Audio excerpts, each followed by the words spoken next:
Hello दोस्तों, exam गुरु channel में आपका स्वागत है। आज हमारी सीडीपी प्रैक्टिस सेट है और किसके लिए है? वो है सीटेट के लिए। और हमारा सीटेट में क्या टारगेट है? हमारा सीटेट में टारगेट है 120 प्लस मार्क्स का।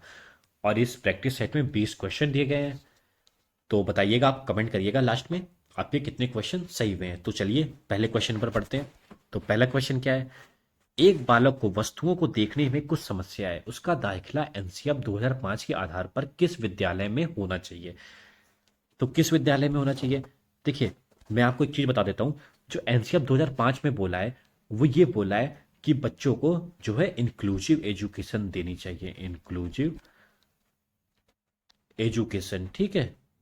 इंक्लूसिव एजुकेशन क्या होता है? वो होता है समावेशी शिक्षा। समावेशी शिक्षा में क्या होता है? समावेशी विद्यालय ऐसे होते हैं जहां पे बिना किसी भेदभाव के बच्चों को पढ़ाया जाता है। ठीक है। तो क्या बोला है? चाहे बच्चे को देखने में दिक्कत हो, लेकिन उसको किस में पढ़ाएंगे? उसको पढ़ाएंगे समावेशी विद्यालय में।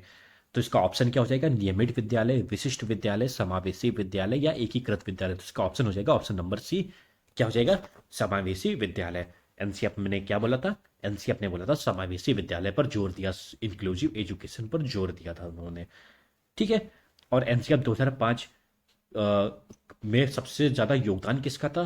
तो क्या बताएंगे? प्रोफेसर यशपाल का था। ठीक है। चलिए बढ़ते क्वेश्चन नंबर 2 पर। निम्न में से किसको विद्यालय में समाजीकरण की विशिष्ट अवस्था माना जाता है? क्या बोला है? किसको विद्यालय में समाजीकरण की विशिष्ट अवस्था माना जाता है? विद्यालय में समाजीकरण की विशिष्ट अवस्था माना जाता है।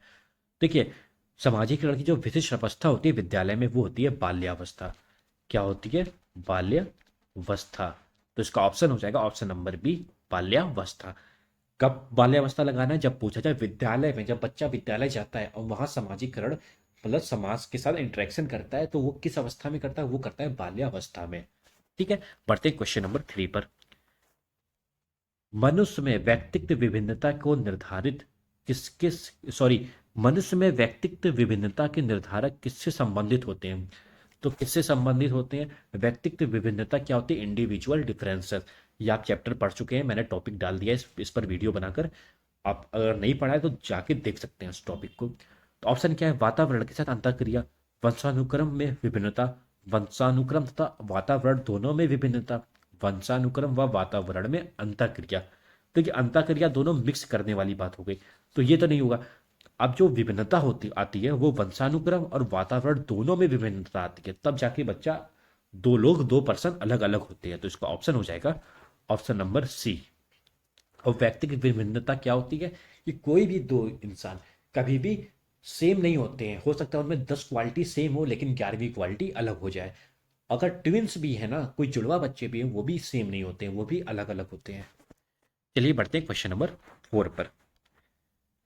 मनोवैज्ञानिक जो अपने अधिगम सिद्धांत में लाइफ स्पेस को संबोधित करता है, वह है कौन? संबोधित करता है लाइफ स्पेस को। देखिए, जब स्पेस वाली बात आती है तो स्पेस थ्योरी दी थी या फिर फील्ड थ्योरी दी थी, वो थी कर्ट लुईन ने। किसने दी थी? कर्ट लुईन ने। तो इसका ऑप्शन हो जाएगा Kurt Lewin. Life space, field theory या स्पेस थ्योरी, ये किसने दी थी? कर्ट लुईन ने। और ये क्या थे? ये थे गेस्टाल्टवादी थे। क्या थे? गेस्टाल्टवादी थे। और गेस्टाल्टवाद के जनक कौन है? वो कौन है? आप कमेंट में बताइएगा कौन है गेस्टाल्टवाद के जनक। क्वेश्चन नंबर 5 में देखिए क्या दिया है। विकास के संबंध में गलत कथन है। विकास के संबंध में गलत कथन देखते हैं क्या है। विशिष्ट से सामान्य की ओर सार्वभौमिक प्रक्रिया है, सिर से पैर की ओर वर्तुलाकार गति। देखिए, वर्तुलाकार गति भी होता है, सिर से पैर की ओर भी होता है, सार्वभौमिक प्रक्रिया भी होती है, लेकिन विशिष्ट से सामान्य उल्टा दिया है। सामान्य से विशिष्ट होता है, जनरल टू स्पेसिफिक। यहाँ विशिष्ट टू सामान्य दिया है। ठीक है। तो ये गलत हो जाएगा, ये ऑप्शन नंबर ए। यहाँ गलत कथन पूछा है तो ऑप्शन नंबर ए गलत है। तो यही हो जाएगा इसका आंसर। चलिए बढ़ते हैं क्वेश्चन नंबर 6 पर। क्वेश्चन नंबर 6 क्या कह रहा है? बालक के विकास के संदर्भ में निम्नलिखित में कौन सा तथ्य है? ऑप्शन क्या है? ऑप्शन ए, विकास की गति बालक और बालिकाओं में एक समान होती है। विकास सामान्य से विशिष्ट की ओर अग्रसर होता है। विकास केवल अनुमानसिकी का परिणाम है। विकास सतत प्रक्रिया नहीं है। देखिए, विकास सतत प्रक्रिया है, ये तो गलत हो गया। विकास केवल अनुमानसिकी का परिणाम है। नहीं, अनुमानसिकी और पर्यावरण दोनों का परिणाम है वो। तो ये भी गलत हो गया। विकास सामान्य से विशिष्ट की ओर अग्रसर होता है, देखिए ये तो सही है। विकास कैसे होता है? सामान्य से विशिष्ट की ओर। विकास की गति बालक और बालिकाओं में एक समान होती है, देखिए किसी में एक समान नहीं होती, सब में अलग अलग होती है। तो ये भी कहीं ना कहीं गलत हो गया, तो इसका ऑप्शन हो जाएगा ऑप्शन नंबर बी। विकास कैसा होता है? कैसा होता है? सामान्य से विशिष्ट की ओर। ठीक है, चलिए पढ़ते हैं क्वेश्चन नंबर 7 पर। परिवार एवं पास पड़ोस बच्चों के समाजीकरण की ये कौन सी एजेंसी होती है? प्राथमिक होती है या द्वितीयक होती है? इसमें यह पूछा गया है। तो जो परिवार और पास पड़ोस आते हैं ना, वो जो है वो प्राथमिक एजेंसी होती है समाजीकरण की। तो इसका ऑप्शन क्या हो जाएगा? इसका ऑप्शन हो जाएगा ऑप्शन नंबर बी, प्राथमिक एजेंसी है। ठीक है। और जब द्वितीयक आती है तो उसमें स्कूल हो जाता है, मीडिया हो जाता है, ये सब हो जाती है द्वितीयक एजेंसी। तो इसका क्वेश्चन नंबर 7 का ऑप्शन नंबर बी बिल्कुल सही है। अब पढ़ते हैं क्वेश्चन नंबर 8 पर। संरचनावादी उपागम बताता है कि खालिस्तान ज्ञान की संरचना के लिए अत्यंत आवश्यक है। ज्ञान की संरचना के लिए अत्यंत आवश्यक है। अब पूछा है क्या चीज ज्ञान की संरचना के लिए अत्यंत आवश्यक है, किसके अनुसार? संरचनावादी उपागम के अनुसार। तो इसका आंसर क्या होगा? ऑप्शन क्या है? विद्यार्थी का पूर्व ज्ञान, ऑप्शन बी अनुबंधन, ऑप्शन सी सजा, ऑप्शन डी यंत्र। तो देखिए यंत्र भी नहीं होगा, सजा भी नहीं होगा, अनुबंधन भी नहीं होगा। जो इसका सबसे अच्छा आंसर होगा वो होगा ऑप्शन नंबर ए, विद्यार्थी का पूर्व ज्ञान। ठीक है। अब बढ़ते हैं क्वेश्चन नंबर 9 पर। देखिए बहुत बढ़िया क्वेश्चन है, और देखिए इतना बड़ा दिया गया है लेकिन आप इसको चुटकी में कर लेंगे। 9 वर्षीय लीला, याद रखिएगा, 9 वर्षीय लीला ने बटनों के संग्रह को उनके माप के अनुसार वर्गीकृत किया। उसने सभी समूह के बटनों को एकत्रित किया, फिर उन्हें उनके छेदों के आधार पर दोबारा वितरित किया। जीन पियाजे संज्ञानात्मक विकास के सिद्धांत के अनुसार लीला विकास के कौन से चरण पर है, ये पूछा है। ऑप्शन क्या है? पूर्व संक्रियात्मक, अमूर्त संक्रियात्मक, मूर्त संक्रियात्मक या संवेदीगामक। देखिए अब मैं आपको एक चीज दिखाता हूं। अब देखिए यहाँ क्या लिखा है? 9 वर्ष। अब हम लोग को पता है पियाजे ने 4 स्टेज दिए थे, चारों स्टेज ये ऑप्शन में दिए गए हैं। पूर्व संक्रियात्मक, अमूर्त संक्रियात्मक, मूर्त संक्रियात्मक, संवेदीगामक। इसकी संवेदीगामक की स्टेज थी 0 से 2। फिर आता है पूर्व संक्रियात्मक, इसकी थी 2 से 7। ठीक है। फिर आता है अमूर्त, 7 से 11। फिर आता है अमूर्त, 11 से 15। देखिए यहाँ कितना लिखा है? 9 वर्ष। तो 9 वर्ष किस में आ रहा है? 7 से 11 वर्ष में। तो क्या हो जाएगा? मूर्त संक्रियात्मक अवस्था। तो इसका ऑप्शन क्या हो जाएगा? ऑप्शन हो जाएगा ऑप्शन नंबर सी, मूर्त संक्रियात्मक अवस्था। ठीक है। अब बढ़ते हैं क्वेश्चन नंबर 10 पर। क्वेश्चन नंबर देखिए 10 क्या कह रहा है? बाल विकास के सिद्धांतों के संदर्भ में निम्न में से कौन सा कथन सही है? क्या बोला है? निम्न में से कौन सा कथन सही है? ठीक है। ऑप्शन देखिए क्या दिए हैं, चलिए ऑप्शन लास्ट से शुरू करते हैं। विकास पूर्णतः संख्यात्मक संज्ञात्मक होता है और इसे सटीक रूप से मापा जा सकता है। देखिए विकास को सटीक रूप से नहीं मापा जा सकता, अंदाजा लगा सकते हैं लेकिन माप नहीं सकते सटीक रूप से। ऑप्शन सी क्या? एक क्षेत्र का विकास अन्य क्षेत्र के विकास पर कोई प्रभाव नहीं पड़ता है। देखिए एक क्षेत्र का विकास अगर कम हो रहा है ना तो वो सारे क्षेत्र के विकास पर असर डालता है, लेकिन यहां लिखा है प्रभाव नहीं डालता है। भैया प्रभाव डालता है, तो कहीं ना कहीं ये भी बात गलत हो गई। बी ऑप्शन क्या है? विकास अनुवांशिकता और पर्यावरण से प्रभावित नहीं होता। अरे भैया दोनों से ही प्रभावित होता है, यहाँ नहीं लिया है, तो ये भी गलत हो गया। ऑप्शन ए क्या है? 3 तो गलत हो गए, तो ऑप्शन ए ही सही होगा। ऑप्शन ए देखते हैं। विकास शरीर के केंद्रीय भाग से बाहरी भाग की तरफ होता है, ये तो बिल्कुल सही बात है। तो ऑप्शन ए बिल्कुल सही हो जाएगा। अब बढ़ते हैं क्वेश्चन नंबर 11 पर। निम्नलिखित में से कौन सा प्रश्न वैचारिक समझ और आलोचनात्मक सोच को बढ़ावा देने का उदाहरण है? किसका उदाहरण है? वैचारिक समझ और आलोचनात्मक सोच को। ठीक है। क्वेश्चन नंबर 11 है ये। अब ऑप्शन देखते हैं। भारत का सबसे बड़ा राज्य केरल राज्य का कुल क्षेत्रफल कितना है? समाज को समावेशी बनाने के लिए क्या उपाय किए जाने चाहिए? प्रकाश संश्लेषण क्या है? अब देखिए इसमें क्या पूछा है? वैचारिक सोच, वैचारिक समझ। ठीक है, वैचारिक समझ और आलोचनात्मक सोच। अब देखिए ऑप्शन ए में क्या है? सबसे बड़ा राज्य। तो भैया सबसे बड़ा राज्य तो एक ही होगा, सीधे लगा देगा तो उसका आंसर हो गया। केरल राज्य का क्षेत्रफल, उसमें भी केवल दो, एक लाइन एक शब्द में आंसर लिख देगा। ठीक है, वहां तो उसकी वैचारिक सोच दिखी ही नहीं। प्रकाश संश्लेषण क्या है? जो प्रकाश संश्लेषण संश्लेषण होता है उसको 2 लाइन में लिख देगा, यहां भी उसकी वैचारिक सोच और आलोचनात्मक सोच नहीं दिखेगी। लेकिन जो ये है सी ऑप्शन, समाज को समावेशी बनाने के लिए क्या उपाय किए जाने चाहिए, वहां उस बच्चे की, जब इस बच्चे से ये क्वेश्चन पूछा जाएगा तो उस बच्चे के वैचारिक सोच पता चलेगी, वैचारिक समझ पता चलेगी, उसका क्रिएटिविटी उसकी पता चलेगी, उसकी आलोचनात्मक सोच को बढ़ावा भी मिलेगा। तो उसका ऑप्शन नंबर सी हो जाएगा।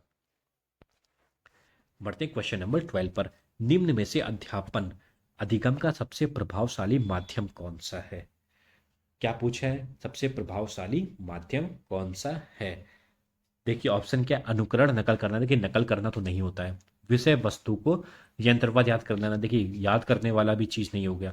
डी ऑप्शन देखते हैं, बिना विश्लेषण के अवलोकन कर दिया। भैया विश्लेषण नहीं किया तो अवलोकन कैसे करोगे? तो ये भी नहीं होगा। अब देखिए सी ऑप्शन बचा है तो वही होगा। सी ऑप्शन क्या है? संकल्पनाओं के बीच संबंध खोजना। देखिए कितनी अच्छी बात दी है। संकल्पनाओं के बीच क्या? संबंध खोजना। ठीक है, कितना प्रभावशाली माध्यम हो जाएगा ये, संकल्पनाओं के बीच संबंध खोजना, उनमें रिलेशन साबित करना, कैसे एक संबंध है दोनों संकल्पनाओं में।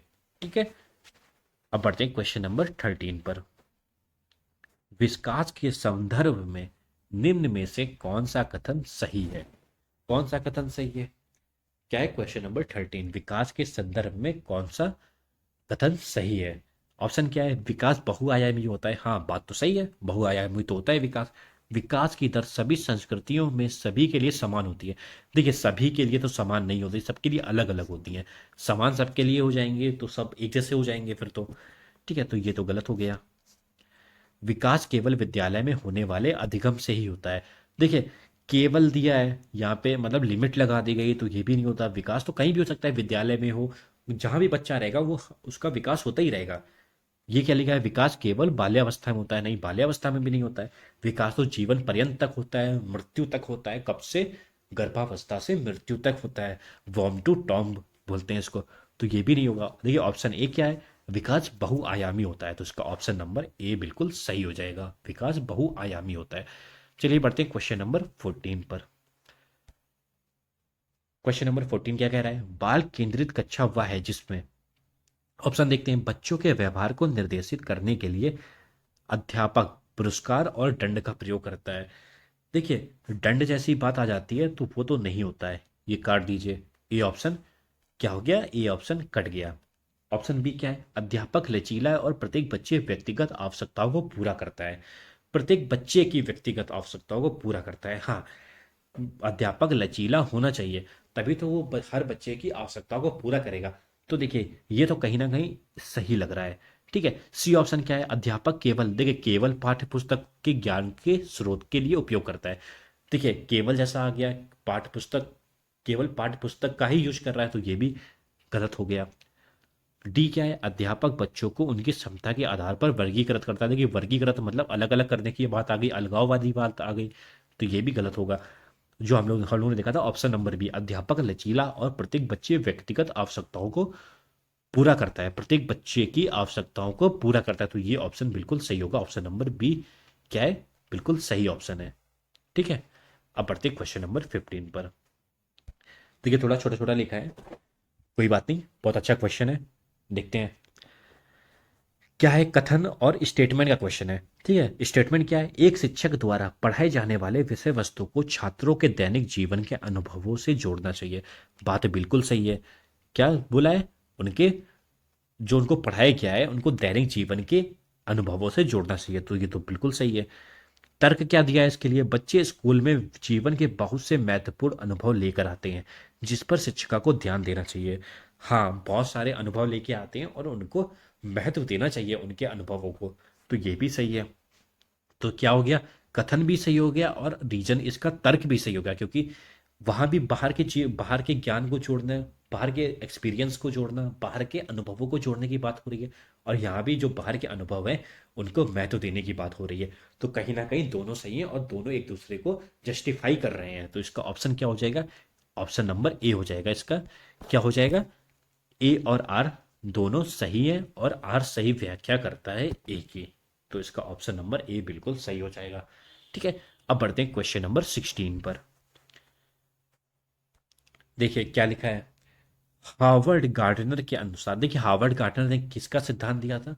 उन्होंने दिया था बहुबुद्धि सिद्धांत। इसके भी मैं वीडियो डाल चुका हूं, आप हमारे चैनल पर देख सकते हैं। चलिए क्वेश्चन पर आते हैं। हार्वर्ड गार्डनर के अनुसार एक दर्शन शास्त्री के पास खाली स्थान किसके पास? दर्शन शास्त्री के पास प्रकार की बुद्धि होती है, और मूर्तिकार के पास किस प्रकार की बुद्धि होती है, ये पूछा है। इन दोनों के पास जो बुद्धि होती है वो कैसी होती है? दर्शन शास्त्री के पास कैसी होती है और मूर्तिकार के पास कैसी होती है? कि जो दर्शन शास्त्री है वो तो सारे लोगों से मिलेगा, बातचीत करेगा, तो उसकी उसकी जो बुद्धि होती है उसकी होती है अंतः व्यक्ति। ठीक है, अंतर व्यक्ति साधु के पास होती है, लेकिन दर्शन शास्त्री के पास होती है अंतः व्यक्ति। क्या होती है? अंतः व्यक्ति। और जो मूर्तिकार के पास होती है वो होती है दिक् स्थान बुद्धि। क्या होती है? दिक् स्थान बुद्धि। तो इसका ऑप्शन हो जाएगा सी ऑप्शन, अंतः व्यक्ति और दिक् स्थान बुद्धि। ठीक है, चलिए बढ़ते हैं क्वेश्चन नंबर 17 पर। एक प्रगतिशील कक्षा में व्यक्तिगत विभिन्नताओं को किस प्रकार देखा जाना चाहिए? ऑप्शन क्या है? अध्यापन अधिगम प्रक्रिया की परियोजना के लिए महत्वपूर्ण। बी ऑप्शन क्या है? अधिगम की प्रक्रियाएं बाधा। देखिए बाधा जैसा शब्द आ गया, नहीं होगा।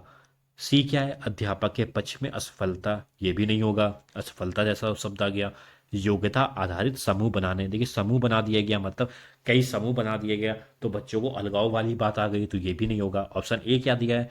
अध्यापन अधिगम प्रक्रिया की परियोजना के लिए महत्वपूर्ण। कितनी अच्छी बात है। किसकी परियोजना बनानी है? अध्यापन अधिगम की परियोजना। तो आज का ऑप्शन हो जाएगा ऑप्शन नंबर ए, बिल्कुल सही हो जाएगा। क्या कौन सा ऑप्शन हो जाएगा? Option A. ठीक है, अब बढ़ते हैं क्वेश्चन नंबर 18 पर। सृजनात्मकता की पहचान का प्रमुख लक्षण क्या है? देखिए सृजनात्मकता की जो पहचान होती है वो किससे जुड़ी होती है? वो होती है अपसारी चिंतन से। किससे होती है? अपसारी चिंतन से। अपसारी चिंतन को इंग्लिश में क्या बोलते हैं? Divergent thinking. तो इसका ऑप्शन जो सबसे अच्छा है वो होगा, क्या ऑप्शन है? अविवेकपूर्णता, कम संज्ञान समझदारी। देखिए सी ऑप्शन क्या है? अपसारी चिंतन। क्या है? अपसारी चिंतन। तो इसका हो जाएगा अपसारी चिंतन। चलिए बढ़ते हैं क्वेश्चन नंबर 19 पर। विविध पृष्ठभूमियों के अधिगमकर्ताओं को संबोधित करने हेतु एक अध्यापक को ऑप्शन क्या है? ऐसे कथनों का इस्तेमाल करना चाहिए जो नकारात्मक रूढ़िबद्ध धारणाओं को खत्म करे। देखिए कितना अच्छा ऑप्शन है, जो नकारात्मक क्या है? नकारात्मक रूढ़िबद्ध धारणाओं को खत्म करे। बिल्कुल खत्म करना है, जो नकारात्मक रूढ़िबद्ध धारणाएं हैं उनको खत्म करना है। तो इसका ऑप्शन यही सही होगा, लेकिन फिर भी हम लोग बाकी ऑप्शन भी देख लेते हैं। विविधता संबंधी मुद्दों पर बातचीत टालनी चाहिए। भैया टालेंगे क्यों? लो गलत हो गया। विविध विन्यासों से उदाहरण लेने चाहिए। तो ये विविध विन्यासों से क्यों उदाहरण लेंगे? ये भी गलत हो गया। सभी के लिए मानकीकृत आकलनों का इस्तेमाल करने के लिए, सभी के लिए नहीं करना चाहिए। और मानकीकृत आकलन ये तो बिल्कुल भी नहीं होगा। तो इसका ऑप्शन जो हो जाएगा ऑप्शन नंबर ए हो जाएगा, रूढ़िबद्ध धारणाओं को खत्म करना। चलिए बढ़ते हैं आज के लास्ट क्वेश्चन पर। एक अध्यापिका को दिए गए किसी कार्यकलाप में छात्रों की विभिन्न त्रुटियों का विश्लेषण करना चाहिए, क्यों करना चाहिए? यह पूछा गया है। क्या बोला गया है? कार्यकलाप में जो छात्रों ने त्रुटियां की हैं उसका विश्लेषण करना चाहिए। क्यों करना चाहिए? ऑप्शन देख लेते हैं। अधिगम केवल त्रुटियों के शोधन पर निर्भर है। नहीं, ऐसा तो नहीं है। केवल दिया है, केवल ऐसे वर्ड नहीं होते हैं कभी भी। याद रखिए, केवल जैसे वर्ड अगर सीडीपी में आए तो वो ऑप्शन नहीं होगा। इसके आधार पर वह दंड की मात्रा निर्धारित कर सकती है। भाई ये तो गजब हो गया। अब वो क्या उनको पनिशमेंट करेगी? तो ये भी नहीं होगा, पनिशमेंट जैसे शब्द भी नहीं होते हैं। ठीक है, ऑप्शन सी क्या है? त्रुटियों की समझ अध्यापन अधिगम प्रक्रिया के लिए अर्थपूर्ण है। हाँ, जब वो समझेगी टीचर कि हाँ बच्चा यहाँ पर गलती कर रहा है, मतलब यहाँ पे उसको पढ़ाने की जरूरत है, वो इस स्टेप में गलती कर रहा है, मतलब ये स्टेप बच्चे को समझ में नहीं आया है, इसको अच्छे से समझाना पड़ेगा, तब उसको बच्चे को वो सारे डाउट क्लियर हो जाएंगे तो वो गलती नहीं करेगा। तो वही बोला है, त्रुटियों की समझ अध्यापन अधिगम प्रक्रिया के लिए अर्थपूर्ण है। मतलब जो समझ है, त्रुटियों की समझ है, अब उसको पता चल रहा है कि कहाँ पे गलतियां हुई हैं बच्चे से और उसको क्या पढ़ाना है कि जो वो गलती कर रहा है वो बच्चा आगे ना करे। तो इसका ऑप्शन कहीं ना कहीं सी बिल्कुल सही हो जाएगा। कौन सा ऑप्शन होगा? सी ऑप्शन बिल्कुल सही होगा। तो यहाँ पे हमारे 20 क्वेश्चन पूरे हो चुके हैं। आप लोग बताइएगा आपके कितने क्वेश्चन सही हुए हैं। और अगर आपको इसकी वीडियो चाहिए हो तो सॉरी इसकी पीडीएफ चाहिए तो हमारे टेलीग्राम चैनल पर उपलब्ध है, वहाँ जाके आप लोग डाउनलोड कर सकते हैं। और अगर आपको हमारा वीडियो पसंद आया हो तो लाइक करिएगा और चैनल को सब्सक्राइब जरूर करिएगा, और हो सके तो उस वीडियो को शेयर भी करिएगा ताकि और लोगों के पास हमारी वीडियो पहुंच जाए। ठीक है, धन्यवाद।